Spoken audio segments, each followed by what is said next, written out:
tanto, vamos a las Escrituras, vamos a la carta a los Romanos. Reanudamos para terminar el capítulo 6. Gracias.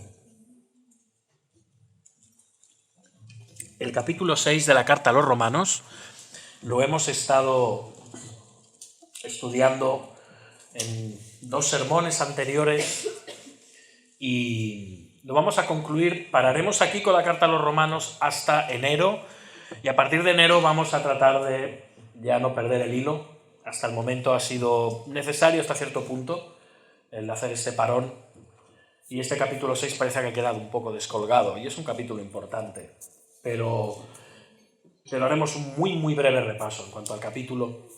Vamos a terminar hoy Romanos 6 y estaremos considerando el pasaje que va de los versículos del 15 al 23. Y vamos a leer ahora los versículos del 15 al 23 de este capítulo 6 de la carta a los Romanos. Dice así la palabra del Señor. ¿Qué pues? ¿Pecaremos porque no estamos bajo la ley, sino bajo la gracia? No os preocupéis, no es un lapsus. El apóstol Pablo vuelve a hacer la misma pregunta que hace al principio del capítulo, ¿sí? Por si decís, esto ya lo hemos oído. No. ¿Bien? ¿Qué pues? ¿Pecaremos porque no estamos bajo la ley, sino bajo la gracia? En ninguna manera. ¿No sabéis que si os sometéis a alguien como esclavos para obedecerle, sois esclavos de aquel a quien obedecéis, sea del pecado para muerte, o sea de la obediencia para justicia? Pero gracias a Dios, que aunque erais esclavos del pecado, habéis obedecido de corazón a aquella forma de doctrina a la cual fuisteis entregados, y libertados del pecado, vinisteis a ser siervos de la justicia. Hablo como humano, por vuestra humana debilidad, que así como para iniquidad presentasteis vuestros miembros para servir a la inmundicia y a la iniquidad, así ahora, para santificación, presentad vuestros miembros para servir a la justicia. Porque cuando erais esclavos del pecado, erais libres acerca de la justicia. ¿Pero qué fruto teníais de aquellas cosas de las cuales ahora os avergonzáis? Porque el fin de ellas es muerte. Mas ahora, que habéis sido libertados del pecado y hechos siervos de Dios, tenéis por vuestro fruto la santificación y como fin la vida eterna. Porque la paga del pecado es muerte, mas la dádiva de Dios es vida eterna en Cristo Jesús, Señor nuestro. Amén. Hasta aquí la palabra del Señor. Vamos a orar, hermanos.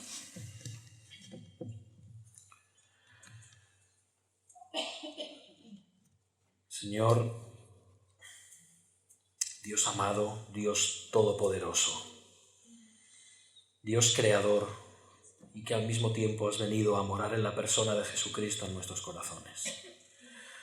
Ante ti nos queremos presentar en esta mañana para que tú nos hables, Señor. Para que seas tú quien hable a nuestro corazón. Te pedimos, Dios, el Espíritu Santo, que abras nuestras mentes y corazones,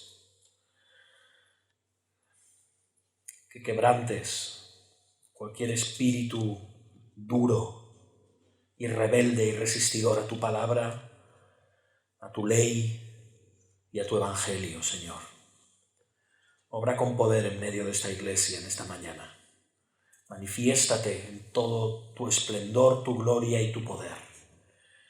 Trae todo pensamiento cautivo al Señor Jesucristo, sea de tus hijos, de tu pueblo redimido por la sangre de Jesús, sea aquellos que hoy están aquí todavía sin haberse arrepentido de sus pecados y haber puesto fe en Jesús.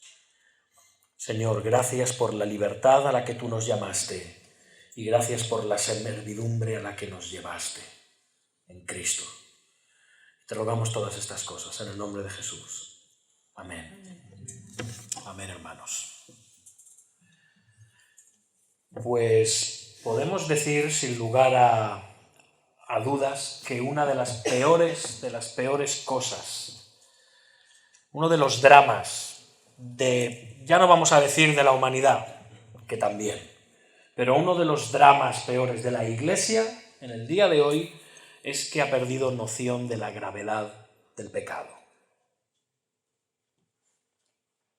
Ir a preguntar a cualquier iglesia y mayoritariamente el pecado se ha diluido, se ha suavizado, se le ha llamado trastorno, se le ha llamado enfermedad, se le ha llamado disfunción. Está esta otra que me gusta mucho también, separación. ¿Sí? Pero hermanos, la visión que ofrece la Biblia, aunque en cierto sentido podemos decir amén a estas cosas, es que el pecado es algo mucho más profundo. Los cristianos deberíamos de tener una opinión mucho más profunda y realista de lo que es el pecado. Hermanos, el pecado es el poder más devastador, debilitante, degenerativo que haya sufrido jamás la humanidad. Las Escrituras lo presentan como algo que envilece, como algo que contamina el alma. El pecado es llamado veneno de serpientes. El pecado es llamado trapo de inmundicia. El pecado se le relaciona con toda contaminación de la carne y del espíritu. El pecado corrompe las mentes y las conciencias. El pecado es rebelde, pisotea e ignora la palabra de Dios. Si el pecado pudiera materializarse en un cuerpo, trataría de matar a Dios si pudiera. El pecado se niega el hecho de reconocer a Dios como la fuente de toda buena dádiva. Se aprovecha y se beneficia de todas esas buenas dádivas, pero luego evita por todos los medios darle gracias por ellas. El pecado es, hermanos, incurable, por mucho que se esfuerce el hombre. El pecado, por parte del hombre, no puede sanarse. El hombre por sí mismo no puede liberarse del pecado. Es como dice Jeremías, ¿puede un leopardo cambiar sus manchas? No, por sí mismo no puede. Y aunque lo metamos en una lavadora y lo centrifuguemos durante horas, las manchas van a seguir ahí. El hombre por sí mismo no puede cambiar su naturaleza. Es como dice el puritano John Flavel, como él escribió, si las lágrimas penitentes de un pecador fueran tan innumerables como las gotas de agua que han descendido de la tierra desde la creación, éstas no podrían lavar ni un solo pecado. El pecado, hermanos, es opresivo. El pecado domina la mente, los afectos y la voluntad. El pecado trae control satánico y demoníaco sobre el hombre. Vuelve a los hombres y a las mujeres, espiritualmente hablando, hijos de Satanás, hijos del maligno, hijos del infierno. Aunque el pecado promete satisfacción y deleites, solo trae miseria, frustración y desesperación. Y el resultado final y último es que condena a las almas humanas al fuego eterno del infierno.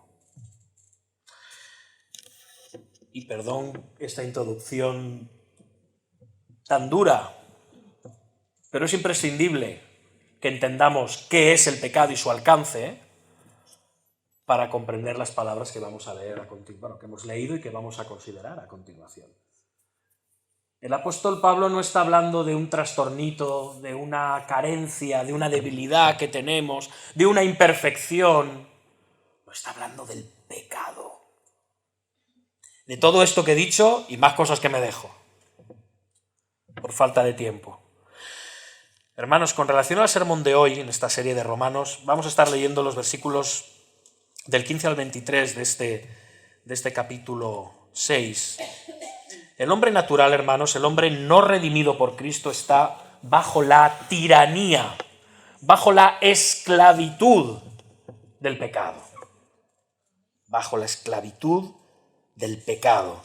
El hombre no nacido de nuevo por el poder transformador del Espíritu Santo está controlado por el pecado en absolutamente cualquier área de sus pensamientos, emociones, palabras y acciones. Aún las mejores de ellas están contaminadas por el pecado. Como hemos leído, ha leído nuestro hermano Aurelio en la lectura congregacional, el Señor Jesucristo dijo: todo aquel que hace pecado, esclavo es del pecado. Pero cuidado, entendamos bien esto. El Señor no está diciendo que una vez pecamos, ya nos hemos convertido en pecadores o en esclavos del pecado. No, lo que está diciendo es que pecamos precisamente por eso, porque somos esclavos del pecado. Y lo que Pablo va a hacer en este pasaje es destacar que el hombre natural, hermanos, es un esclavo, además, voluntario del pecado. Debemos recordar aquellas palabras de Juan Calvino cuando dice: depravado por naturaleza, pecador por elección propia, salvo por gracia. Nadie peca aquí a la fuerza. Es que me obligaron. Es que no lo pude resistir. Mentira. Todos los hombres pecan conscientemente, deliberadamente. Esta es nuestra triste situación caída, sin Cristo. Y aunque las personas no salvas deseen escapar de las consecuencias del pecado, de las consecuencias muchas veces desagradables y destructivas del pecado, lo que no están dispuestas a hacer es a renunciar a esos pecados, porque los aman. Los aman. Resumiendo, el pecado, hermanos, es una realidad terrible, una realidad devastadora que acaba y arrasa con las vidas de las personas. Y tiene ese poder esclavizante y condenatorio como nada en esta tierra.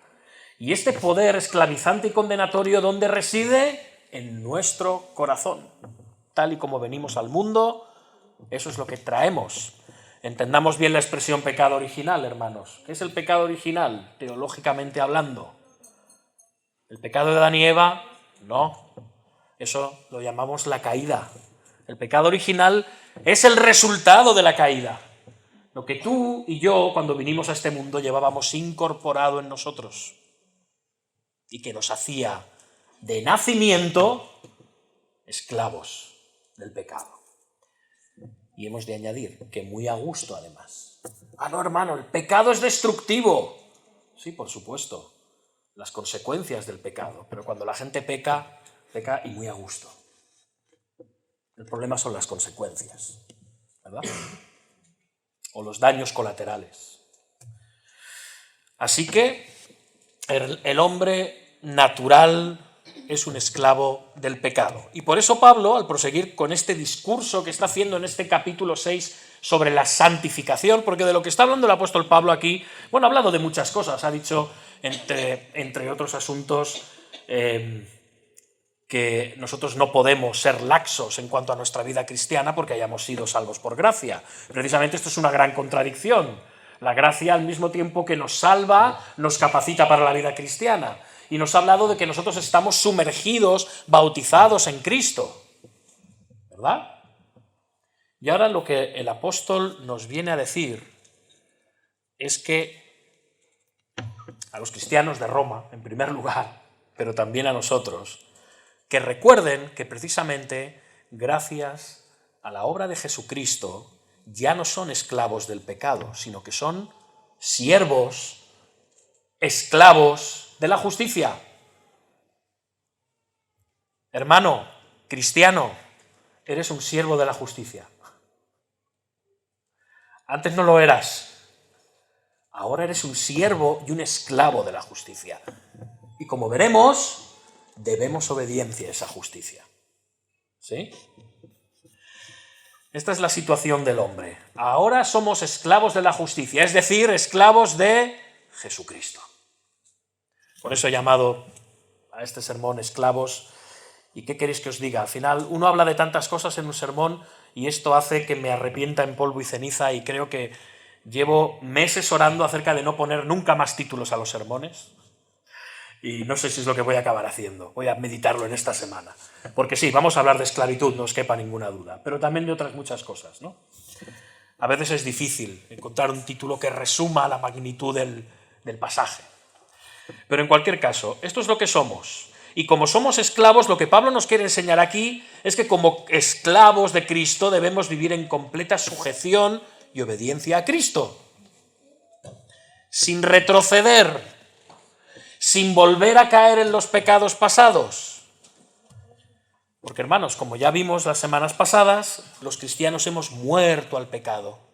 Ya no estamos bajo su dominio, ya no estamos bajo su servidumbre. Ahora estamos bajo el dominio y la servidumbre de la justicia. Hermanos, debido a nuestra nueva relación con Cristo, una vez nos hemos convertido, tenemos inevitablemente que tener una nueva relación con el pecado. ¿Sí? Debemos de tener una nueva relación con el pecado y no puede ser muy amistosa. Debemos de llevarnos mal con él. ¿Sí? Hermanos, al final la cuestión aquí es ¿a quién sirves? ¿A quién sirves? ¿De quién eres esclavo? Sí, esto hasta cierto punto es desagradable, ¿no? Porque las personas hoy en día se desviven por la libertad absoluta, la libertad completa y total. Pero hermanos, esto es una absoluta, permitidme la expresión, esto es una majadería. La libertad absoluta y total en el caso del hombre es imposible porque nadie es verdaderamente libre, porque además nadie fue creado para ser completamente libre, autónomo e independiente. Ni físicamente, ni mucho menos espiritualmente. No, como veremos no es así. Permitidme, pero esto lo cantaba muy acertadamente al principio de los años 80 Bob Dylan en una canción suya que se llama Got to Serve Somebody, que quiere decir tienes que servir a alguien. O mejor dicho, vas a tener que servir a alguien. Y la letra traducida, no la voy a cantar, no os asustéis, pero dice: vas a tener que servir a alguien. Bueno, puede que sea al diablo, puede que sea al Señor, pero vas a tener que servir a alguien.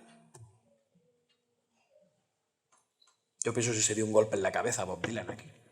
Está muy acertado, ¿no? Sí. Así que yo te pregunto esta mañana, ¿a quién sirves tú?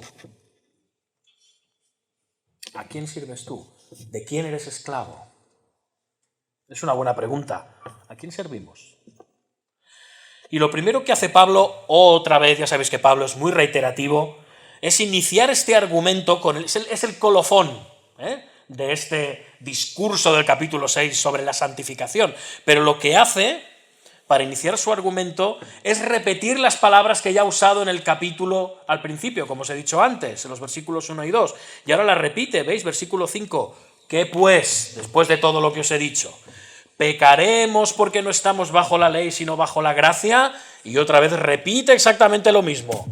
¿Qué dice? En ninguna manera. No.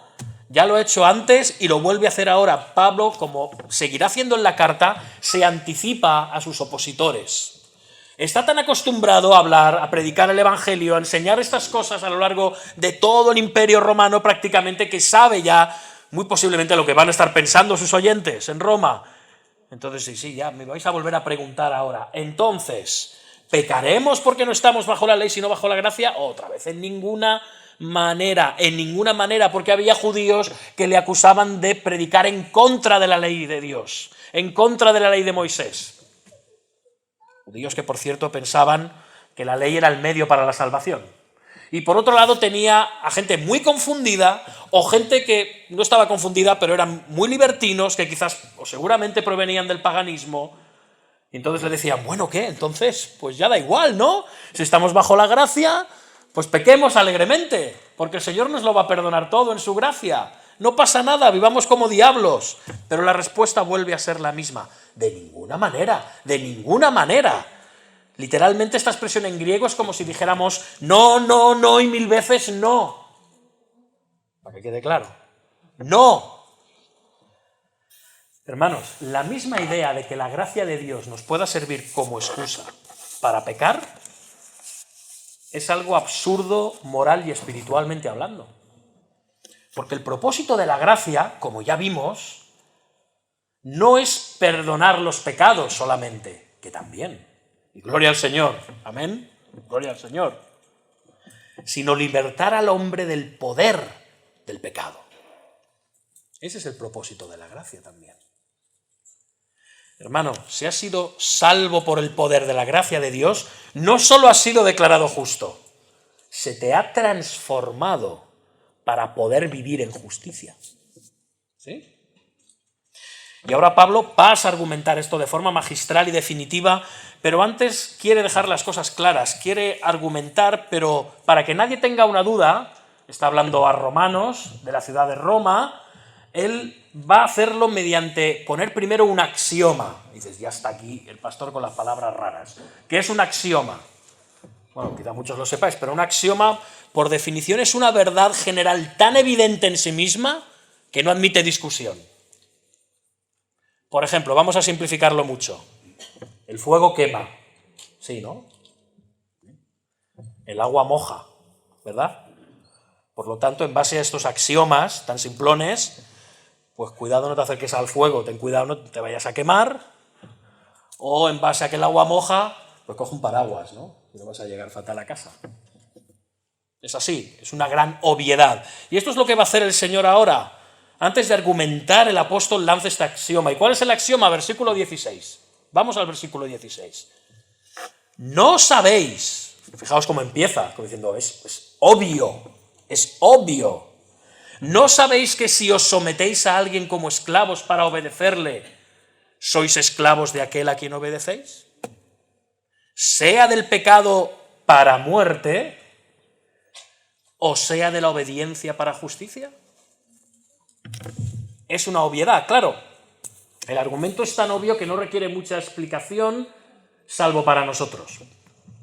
No porque seamos más tontos que los romanos, no. Pero los romanos tenían muy por la mano lo que era la esclavitud, quizá nosotros no lo tenemos tanto. Entonces, algunas notas aclaratorias. Bien. En el Imperio Romano los soldados, los esclavos mayormente eran esclavos por la fuerza, ¿sí? Eran prisioneros, a veces delincuentes, o incluso nacían hijos de esclavos, por lo cual eso les convertía en automáticamente pobres esclavos, ¿no? Bien. Por otro lado, había esclavos que se hacían a sí mismos esclavos. Se hacían esclavos por voluntad propia. Podía ser por causa de la necesidad, o bien porque aunque habían sido libertados o manumitidos, ellos decidían seguir sirviendo al que había sido su amo por tanto tiempo. ¿Por qué? Porque estaban bien, porque no les faltaba de nada, porque además ahora podían recibir algún estipendio a cambio. ¿Sí? Lo hacían voluntariamente, se sometían como esclavos voluntariamente. ¿Sí? Quiero recordaros que esto para los romanos estaría muy claro, pero para los judíos de la congregación de Roma también. ¿Recordáis en el antiguo Israel los esclavos?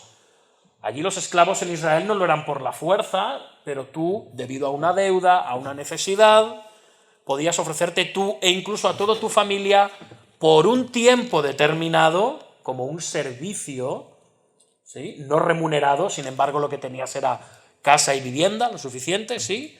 O a veces ni eso, según se pactara, para devolver lo que no podías devolver económicamente. Lo hacías con un servicio. Y te sometías como siervo, como esclavo, a tu hermano israelita. Ahora bien, llegado el debido tiempo, según la ley estipulaba, tenías que manumitir al esclavo.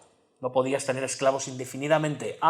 Pero aquí es cuando la ley de Moisés permitía que alguien podía hacer exactamente lo mismo que los esclavos libertos en Roma. Podían decir, no, yo amo a mi Señor y me comprometo, me entrego a Él de por vida, porque quiero seguir sirviéndole. Y entonces no sé si recordáis aquello de que ponían la oreja en la jamba de la puerta y con una lesna, ¡pap!, les horadaban esto, como símbolo de que él pertenecía a esa casa. ¿Sí? Bueno, pero esto era un acto voluntario, ¿de acuerdo? Pablo quiere hablar en los dos niveles, en el esclavo que es esclavo porque es esclavo, pobrecillo, a la fuerza o de nacimiento, y el que se hace voluntariamente esclavo. Así que Pablo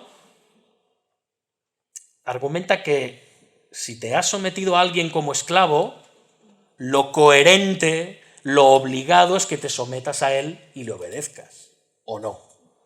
Porque si no, ¿para qué te has sometido como esclavo, no? ¿Para qué te has hecho esclavo voluntariamente de él? Es una obviedad. Así que Pablo utiliza este axioma y lo aplica a la vida de los creyentes. El patrón general de la vida de un creyente es el de una persona que evidencia que Cristo es su amo, es su Señor y le sirve. Y hermanos, aquí no hay terreno neutral. Las personas, por cómo vivimos, mostramos quién es nuestro amo y quién es nuestro Señor, o quién no lo es. ¿Sí? Nuestro estilo de vida lo evidencia. No hay neutralidad en esto. ¿Y qué hay de los creyentes? Bueno, fijémonos en nosotros, los creyentes. ¿Qué dice Efesios 2:10? Que nosotros somos, ¿qué? Hechura suya, hechura de Dios, creados en Cristo Jesús, ¿para qué? Para buenas obras, las cuales Dios preparó de antemano para que anduviéramos en ellas. Así que una vida habitualmente sometida al pecado, en el caso de alguien que se dice cristiano, no es una vida cristiana. ¿Por qué? Porque los cristianos andamos en obras las cuales Dios preparó de antemano para que estuvieran ahí y algún día ya veré si las hago o no las hago. No, para que anduviéramos en ellas. Hay una relación entre cristianismo y vida cristiana. ¿Sí? Y esto es un sermón que quiero deciros una cosa. Hay miedo a predicarlo a veces en las iglesias reformadas, porque parece un canto al legalismo o a la salvación por obras. Y es todo lo contrario, hermanos. Es todo lo contrario. Hermanos, la mente y el cuerpo naturales, rebeldes y hambrientos de libertad se retuercen con esta realidad. La realidad de que todos somos esclavos. Tú vas con esta realidad a las personas que no son creyentes y veréis la respuesta. Pero de nuevo, no hay terreno neutral. O eres esclavo del pecado o de la obediencia a la justicia. Pero al ser humano le gusta pensar ese cuento de que es libre o que puede llegar a serlo. Le encantan estas palabras de William Ernest Henley en el poema Invictus. ¿Recordáis? Soy el amo de mi destino. Soy el capitán de mi alma. Ni hablar. Ni somos los amos de nuestro destino, ni somos los capitanes de nuestra alma. Esto es una falsedad. Esa es la mentira que llevó a Adán y Eva a pecar. Pensar que eran los amos de su destino y los capitanes de su alma. Y no Dios. Es una falsedad total. El hombre no fue creado para ser autónomo. No fue creado para vivir independiente de Dios. Y en el momento en el que decidió independizarse de Dios, automáticamente cayó en otra esclavitud, infinitamente horrible y destructiva, que es la del pecado. El hombre no puede ser independiente. Pero esto lo vemos en la naturaleza humana, lo vemos en los hijos, lo vemos en los trabajos, lo vemos en los matrimonios, lo vemos en las iglesias, lo vemos en la política, lo vemos en la sociedad. Todo es un canto a hacer lo que me dé la gana, como me dé la gana y cuando me dé la gana. Independencia absoluta de todo. Yo soy el amo de mi destino y el capitán de mi alma. Y está aquello que se llama el destino de los pueblos libres en sociopolítica. El destino de los pueblos libres. Sí. Hermanos, el ser humano no tiene más libertad que libertad para pecar. Esa es nuestra libertad. Libertad para pecar. El ser humano sin Cristo está esclavizado. Tiene libertad dentro de la jaula en la que el pecado le ha introducido. Y esa es su relativa libertad, para vivir dentro de esos barrotes aparentemente dorados, de su esclavitud al pecado. ¿Recordáis las palabras del Señor Jesucristo? Ninguno puede servir a dos señores, porque aborrecerá al uno, o amará al otro, o estimará a uno y menospreciará al otro. ¿Está claro? Como decía Bob Dylan, tienes que servir a alguien, al diablo o al Señor, pero tienes que servir a alguien. Lo que Pablo quiere enseñar aquí en Romanos 6, hermanos, y lo va a empezar a hacer, es precisamente eso mismo. Una persona no puede tener dos naturalezas espirituales diferentes, opuestas al mismo tiempo. O bien es un esclavo del pecado, ¿sí? Lo cual es un pecado que lleva desde su nacimiento natural, o bien es un esclavo de la justicia, una esclavitud que le viene cuando llega a ser nacido de nuevo por medio del Espíritu Santo. Y no es que como cristianos tengamos que llegar a ser siervos de la justicia. Bueno, es que tengo que llegar a ser siervo de la justicia. No. Se nos ha hecho ya siervos de la justicia. Esto es lo que Pablo quiere que comprendamos, que esto no es algo que nosotros ya decidamos. Si somos hijos de Dios, nacidos de nuevo por medio del poder del Espíritu Santo, en base al arrepentimiento y la fe en el Señor Jesucristo, ya hemos sido hechos siervos de la justicia. Por lo tanto, debemos de servir a Dios como esclavos suyos, como siervos suyos. Y además no cualquier clase de siervo. Siervos voluntarios, esclavos, qué contradicción, esclavos libres de Dios.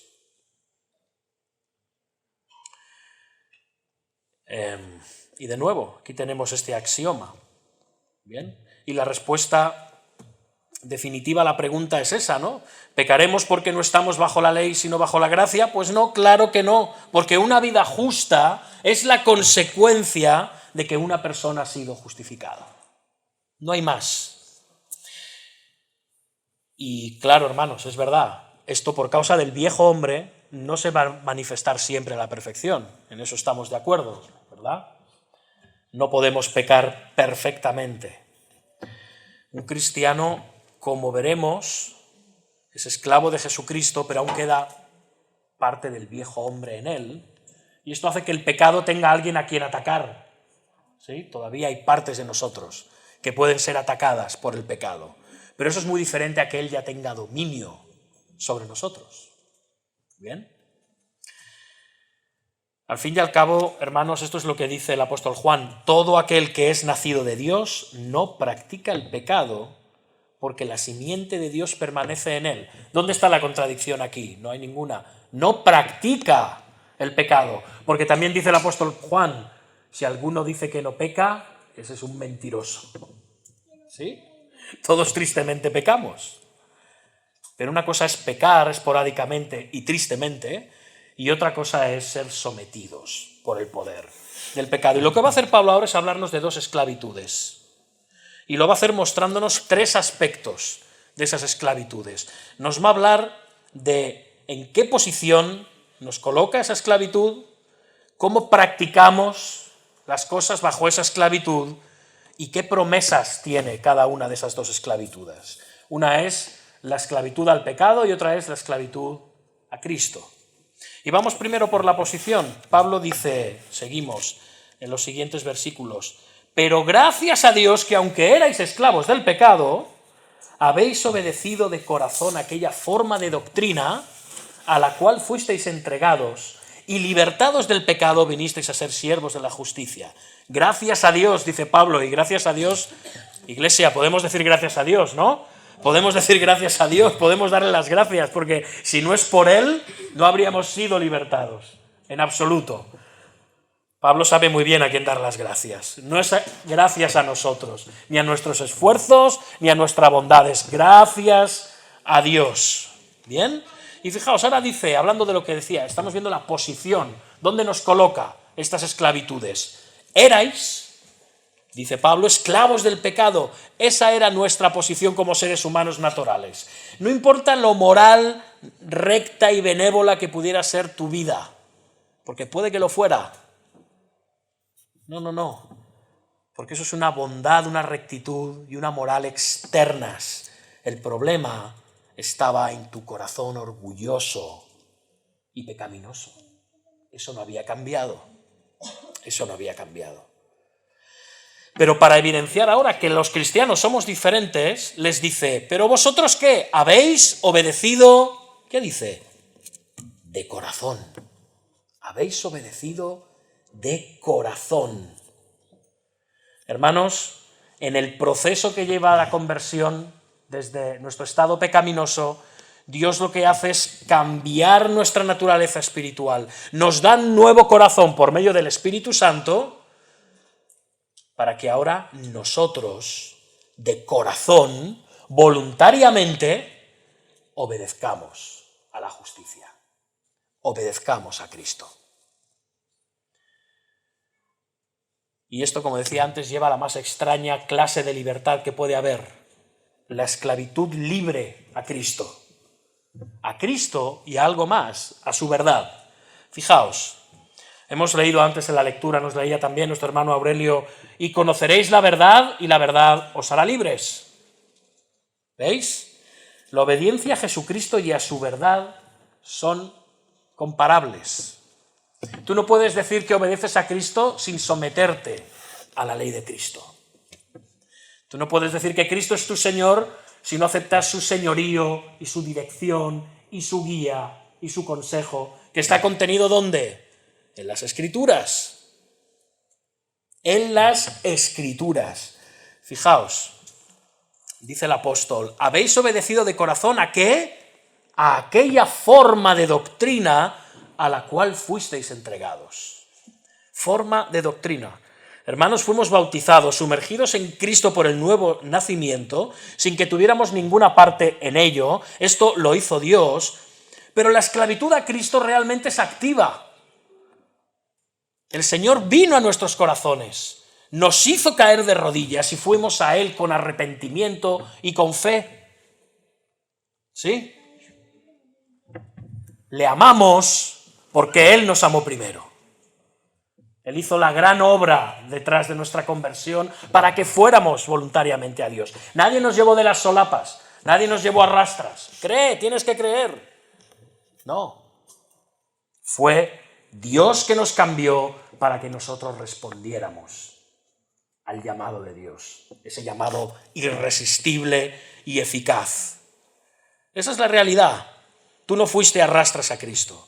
Y una vez esto ocurrió, ¿en qué posición nos dejó? Lo dice Pablo, fuimos, ¿qué dice? Entregados. Literalmente en griego, fuimos dejados dentro.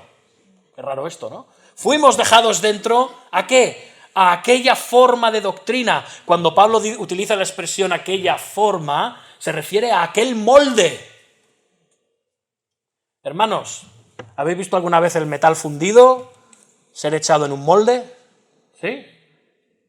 ¿Qué pasa con el metal? Que luego coge la forma del molde, ¿verdad que sí? Esto es lo que Pablo está diciéndonos, que fuimos echados dentro de un molde. ¿Y qué molde era ese? El de la doctrina. Y no cualquier doctrina, ¿sí? No cualquier doctrina, hermanos. Como metal fundido se nos metió ahí, y eso ya empezó a determinar por naturaleza nuestro comportamiento como hijos de Dios. Dios nos moldeó para una vida de obediencia a Jesús. ¿Basada en qué? En ese molde de doctrina. La doctrina cristiana, la palabra de Dios. Y esto es uno de los principales rasgos, hermanos, podemos decir, de la salvación de alguien. El deseo de conocer más y más de la Biblia.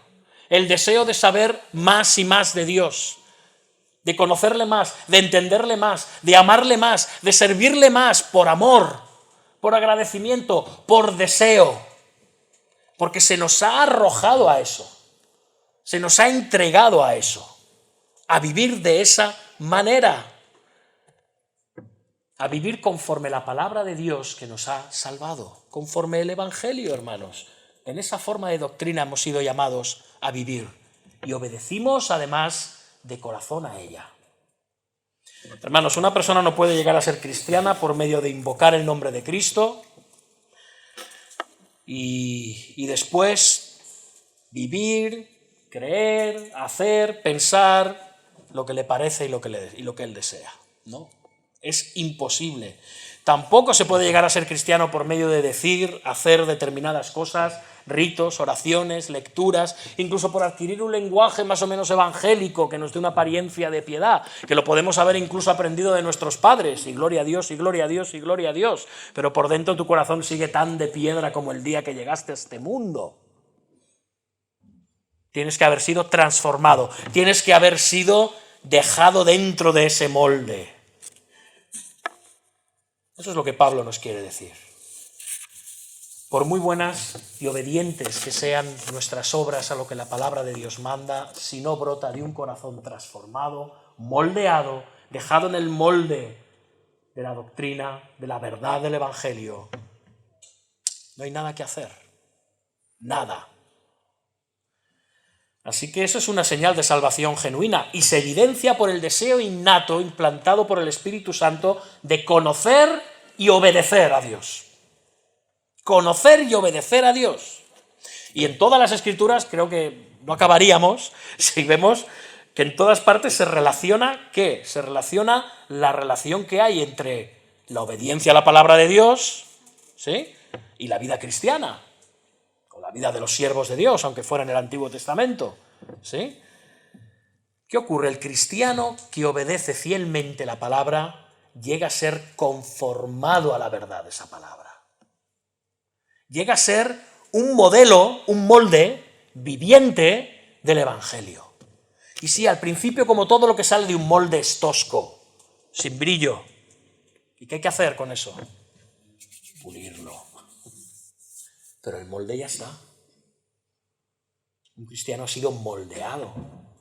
Y es moldeado. Y es pulido. Y es bruñido para que brille y resplandezca la luz de Dios y de Jesucristo por medio nuestro. ¿Sí? Por lo tanto, el apóstol Pablo lo que está diciendo, ni se os ocurra pensar qué tontería es esta de que como estamos bajo la gracia, pues podemos vivir como nos dé la gana. No, esto es absurdo. Eso evidencia que tú no eres un hijo de Dios. Si tú ya vives con esa mentalidad, no eres un cristiano. ¡Arrepiéntete! No tienes otra alternativa. No hay plan B. No hay atajos. No puedes saltar por el muro y entrar en el camino. No, tienes que entrar por la puerta. ¿Sí? Así que, hermanos, esta es la libertad a la que se nos llama. Cristo ha establecido un solo camino. Una persona por sus esfuerzos no puede llegar, por sinceros que sean esos esfuerzos, no puede llegar a ser salva. No puede llegar a Cristo siquiera. No, Dios ha establecido un solo camino y esa es la fe en Jesucristo y en su obra salvadora en la cruz, en lugar de hombres miserables y corrompidos y esclavos del pecado. Se ha de creer en el Evangelio. Y ese Evangelio, que no os diga lo contrario, es doctrina. Toda la doctrina concentrada, creo que es lo más concentrado, hablan de los agujeros negros, ¿no?, que hay un montón de masa ahí. Yo creo que el Evangelio es más concentrado todavía. Toda la doctrina que contiene el Evangelio, hermanos, es el tema de las Escrituras.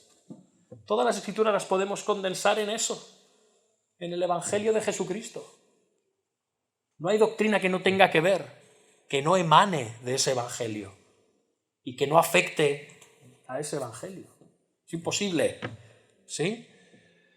Así que, hermanos, si alguien rechaza el Evangelio, no está buscando a Cristo. Está buscando sentirse bien consigo mismo, encontrar realización personal, encontrar sentido a la vida.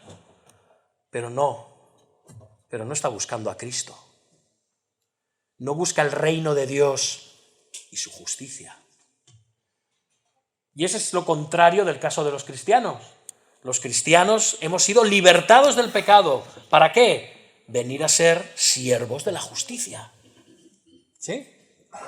Y en segundo aspecto, ahora nos habla de la práctica de esa esclavitud.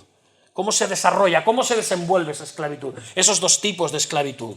Lo dice el apóstol, sigue diciendo: hablo como humano, por vuestra humana debilidad, que así como para iniquidad presentasteis vuestros miembros para servir a la inmundicia y a la iniquidad, así ahora para santificación presentad vuestros miembros para servir a la justicia. Es como si Pablo dijera ahora, sí, es difícil todo esto que estoy diciendo. Así que estoy usando ejemplos humanos. Estoy usando ejemplos como el de amos y esclavos, como el del molde y el metal fundido, ¿sí? Para que entendáis mejor.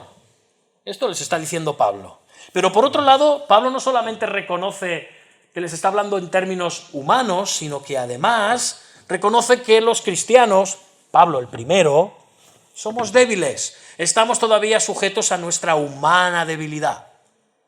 No solo en comprensión, sino también en cuanto a nuestros cuerpos. Mientras permanezcamos en estos cuerpos carnales, el pecado, como decía antes, tiene cierto grado de influencia, que no de control ni dominio sobre nosotros. Y él puede seguir atacando. Como vimos en sermones anteriores, hermanos, aunque pequemos, eso no quiere decir que estemos sometidos al pecado. ¿Sí? Mientras estábamos en Cristo, hermanos, voluntariamente servíamos también al pecado. Eso es lo que hacíamos. Servíamos de voluntad al pecado. Como dice aquí el apóstol, presentábamos nuestros miembros, ¿qué? Para servir a la inmundicia y a la iniquidad. La inmundicia afecta a lo externo, a nuestras obras externas, pero esto luego lleva a algo más profundo y es la iniquidad. La iniquidad es algo que está en el corazón. No son obras malas, es la maldad que hay en el corazón. Pablo va hasta lo profundo, ¿veis? Es como un médico que va con el bisturí, Primero lo más externo del pecado, la inmundicia, y luego lo interno, la iniquidad. Hermanos, al igual que el pecado interior, la iniquidad, afecta nuestro exterior, nos lleva a la inmundicia, también ocurre al revés. También ocurre al revés. La inmundicia externa también puede provocarnos más y más iniquidad en el interior de nuestro corazón. El pecado exterior degenera en el interior y viceversa, hermanos. Y además, sabéis que eso no puede esconderse por mucho tiempo. Y tristemente esto también puede afectar en cierta medida a los cristianos. No completamente, pero puede hacernos retroceder en nuestra santificación. Por eso vemos tantos cristianos en las iglesias haciendo cosas raras. Personas que durante un tiempo parece que estaban muy bien, llevaban una vida hasta cierto punto piadosa, y de repente empiezas a ver que hacen cosas raras, cosas que no encajan muy bien. Y la iglesia empieza a preguntarse, bueno, ¿y esto? ¿Qué pasa con este? ¿Qué pasa con esta? ¿Qué le ocurre? Hermanos, muchas veces esas cosas raras son evidencia de que algo no está bien. No está bien en lo externo y por lo tanto no estás bien en lo interno. Decía el brillante escritor holandés Oscar Wilde, cuando salió a la luz su homosexualidad, y no solo su homosexualidad, sino sus prácticas un poco bizantinas con algunos jovencitos, él acabó escribiendo, años después de estar en prisión,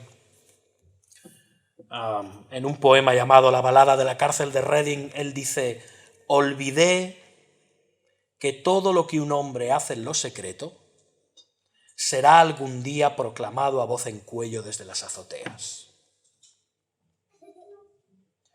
Como cristianos, nosotros también, tristemente, nos podemos envilecer.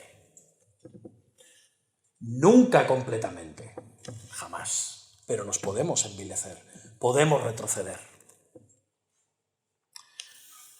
Puede ocurrirnos y debemos de ser muy cuidadosos. Y ahí, no solo individualmente, sino como iglesia, y no solo el pastor, debemos como miembros de esta iglesia vigilarnos los unos a los otros, cuidarnos los unos a los otros. Y si vemos al cristiano que empieza a hacer cosas raras, vayamos a él con amor, con reverencia y humildad, sabiendo que nosotros también podemos ser tentados, como dice el apóstol en Gálatas, ¿sí? Porque también nosotros podemos retroceder y afectar lo exterior hasta cierto punto lo interior. ¿Sí? Porque, hermanos, ninguna persona es estática moral o espiritualmente. Igual que los incrédulos progresan en su pecaminosidad, y van a más, y van a más, y van a más, también un cristiano que se abandona no crecerá debidamente en justicia, y en muchas áreas de su vida hasta podría ir retrocediendo.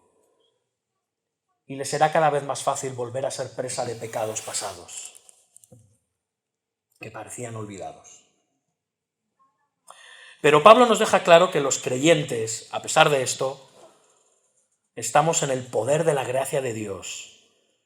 Y eso nos ayuda a crecer en justicia y en santificación. Por eso dice Pablo ahora, así ahora, para santificación, presentad vuestros miembros para servir a la justicia. La vida de justicia, hermanos, lleva a más justicia y a más santidad. Y esto es algo maravilloso. Hermanos, Dios al redimirnos, al comprar a su pueblo por medio de su sangre, por la sangre preciosa de Cristo, nos sacó del amo duro y mortal del pecado y nos llevó a la esclavitud de su tierno y amoroso Hijo. No nos dio libertad para vivir como queramos, sino para vivir como Cristo quiere que vivamos. Es como dice Martin Lloyd-Jones, al proseguir en esta vida de justicia, con el tiempo descubrirás que el proceso que antes te llevaba a ir de mal en peor y que te hacía ir volviéndote cada vez y cada vez más vil, se ha invertido.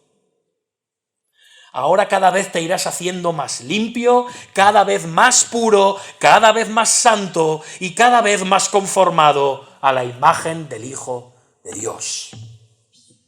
Por eso dice Pablo, así ahora, porque podéis, hermanos, para santificación presentad vuestros miembros, para servir a la justicia.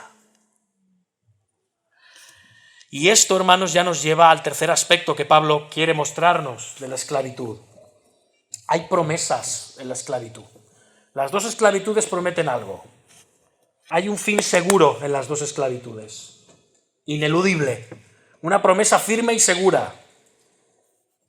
Dice el apóstol, porque cuando erais esclavos del pecado, ¿qué? Erais libres acerca de la justicia. Pero ¿qué fruto teníais de aquellas cosas de las cuales ahora os avergonzáis? Porque el fin de ellas es muerte. Mas ahora que habéis sido libertados del pecado y hechos siervos de Dios, tenéis por vuestro fruto la santificación. Y como fin, la vida eterna. Sí, hermanos, cuando estábamos muertos en delitos y pecados, éramos libres de la justicia. Entendamos esto. ¿Qué quiere decir Pablo con que éramos libres de la justicia? Pues que no teníamos conexión con ella. Ni la queríamos, ni la entendíamos, ni la buscábamos, ni la esperábamos. Y es más, tampoco podíamos cumplirla. No podíamos.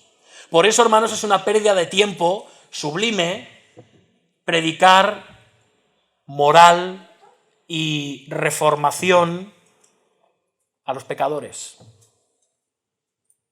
Es una pérdida de tiempo atroz. Ellos no pueden transformar sus vidas. ¿Por qué? Porque primero tienen que ser transformados por dentro. Aquí no predicamos moral ni ética. Tienes que hacer esto, tienes que hacer lo otro, y si haces lo de más allá, tú serás muy feliz, tu familia también, y darás gloria a Dios. Qué evangelio más bonito, ¿eh? Es imposible, no pueden, porque son libres de la justicia. Eso es lo que quiere decir Pablo. No va con ellos. No tienen ninguna relación, son agua y aceite. ¿Sí? Cuando Pablo está hablando aquí de la justicia, no habla de la ley de los hombres, ni del código penal. No. Está hablando de Cristo. No hay relación con él. No lo quieren. Y por supuesto, hermanos, hay muchas personas aún en este mundo que se llaman a sí mismas cristianas que no creen que necesiten reformarse.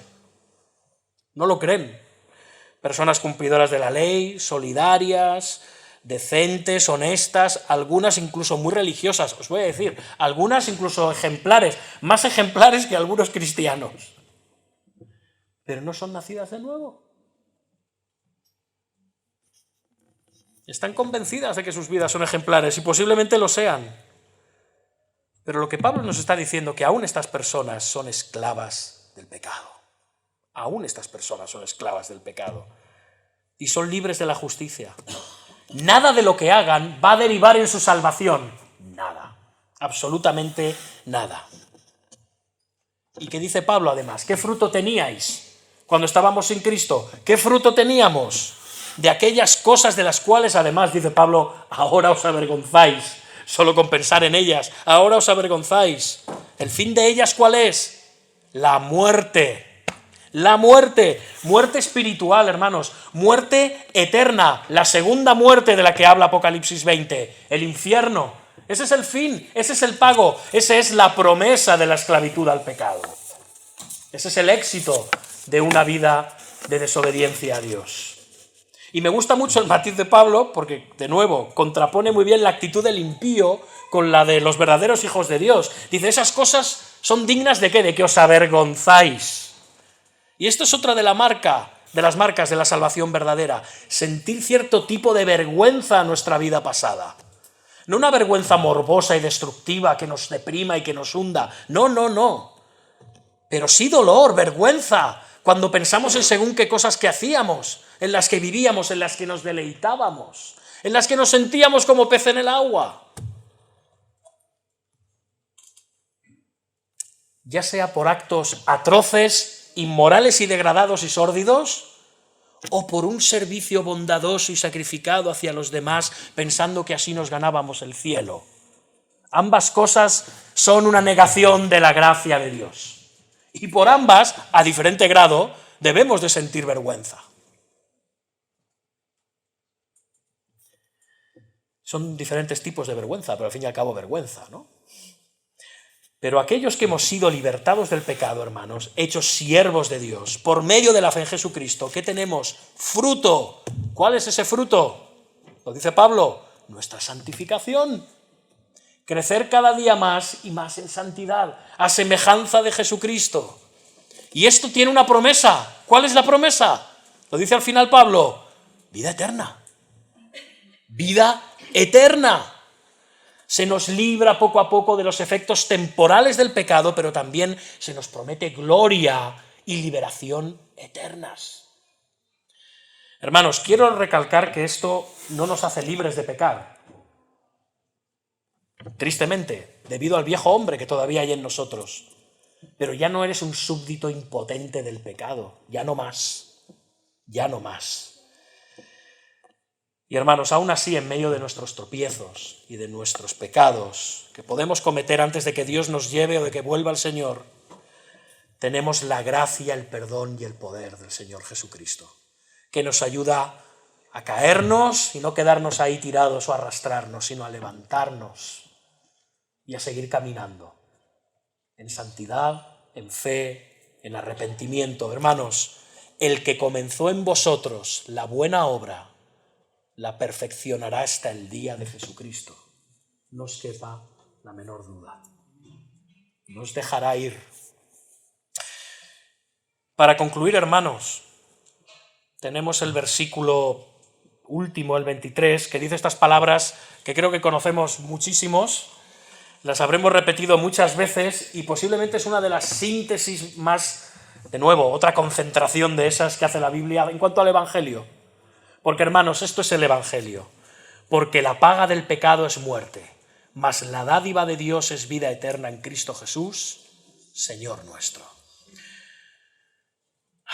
Hermanos, este versículo tan conocido por todos, creo que quizá hoy cobre su verdadera magnitud para vosotros tras considerar lo que hemos visto. Hermano, lo único que vamos a recibir del pecado, la única paga, el único beneficio, es la muerte. Y nada más que la muerte. Toda una vida en esta tierra, separados de Dios, nos va a llevar a toda una vida eterna, separados también de Dios y de su gracia. Pero si hemos recibido a Jesucristo mediante la fe y el arrepentimiento, si hemos recibido el regalo, fijaos, más la dádiva, ¿qué es una dádiva? regalo. Si hemos recibido ese regalo precioso ahora en este mundo, ¿esto significa vida eterna con Dios en la eternidad? Esto es un gran colofón para el capítulo 6. Cristo es el único camino, hermanos, el único camino que lleva del pecado a la justicia. Cristo es el único camino que lleva de la condenación a la salvación. Cristo es el único camino que lleva de la muerte a la vida. En ningún otro hay salvación, porque no hay otro nombre bajo el cielo dado a los hombres en que podamos ser salvos. Ningún otro nombre. Únicamente el Hijo de Dios, por medio de su vida de obediencia perfecta a la ley de Dios, y por medio de su obediencia a la voluntad del Padre, a morir en la cruz del Calvario y derramar allí su sangre preciosa hasta la última gota en nuestro lugar, solamente Él pudo pagar el precio de tu liberación. Solo Él pudo pagar tu libertad de la esclavitud al pecado y a la muerte, para vivir bajo su dominio, para vivir bajo su señorío. Hermanos, nadie se salva por decir que Jesucristo es su Salvador.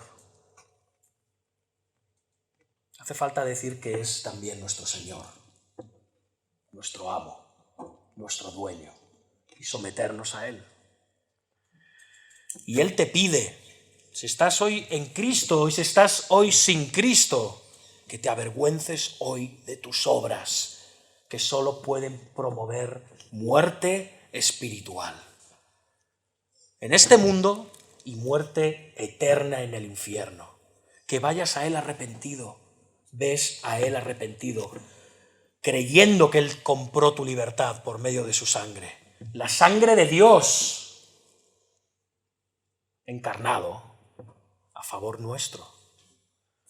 Ese es el precio de tu libertad. Ven a Cristo. Pero no vengas con tus reglas, no vengas con tus normas, no vengas con tus altos principios morales, no vengas con tu deseo de buscar solo regeneración y bendiciones exteriores, sino verdadera regeneración. Regeneración en tu corazón. Un corazón nuevo, cambiado, gozoso, libre por la obra del Espíritu Santo que recibirás. Dijo Jesús, para concluir, venid a mí todos los que estáis trabajados y cargados, y yo os haré descansar. Llevad mi yugo, símbolo de esclavitud, de dominio. Llevad mi yugo sobre vosotros y aprended de mí, que soy manso y humilde de corazón, y hallaréis descanso para vuestras almas atribuladas por el pecado, por la muerte, por el dolor, por el sufrimiento. Porque mi yugo es fácil, dijo el Señor, y ligera mi carga. Él puede cambiar tu destino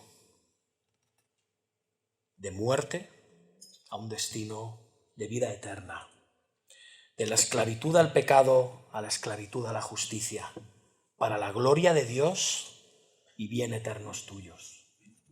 Amén. Amén. Vamos a orar, hermanos. Bendito seas, Señor y Padre, ante ti venimos. Queremos orarte y queremos cantarte como hemos hecho antes, amante de mi ser. Quiero vivir por ti, queremos vivir por ti. Tú nos has amado, nos has transferido a tu reino por medio de tu Hijo Jesucristo. Y queremos ahora obedecerte, vivir en tu justicia, vivir en tu verdad, vivir en tu gracia, vivir para dar fruto, ser cada día más santos como tú eres santo, Señor. Queremos vida eterna que tú nos has prometido. Gracias, Padre. Ayúdanos a vivir como esclavos verdaderos de ti, como siervos tuyos. Nos hemos entregado de corazón a ti, a tu palabra, a tu evangelio, Señor. Que vivamos también conforme a ese evangelio, que nos lo prediquemos cada día, y que conforme nuestro corazón y nuestra relación con los demás. Y te quiero pedir por los que hoy están aquí sin Cristo, por los que saben que están sin Cristo, por los que creen que están en Cristo y no lo están, Señor, transforma sus corazones, sácalos de la esclavitud destructiva y corrupta y putrefacta del pecado, Señor, y llévalos a tu gloria y luz admirable por medio de arrepentirse y creer en la cruz de Jesús, a través de Él. Amén.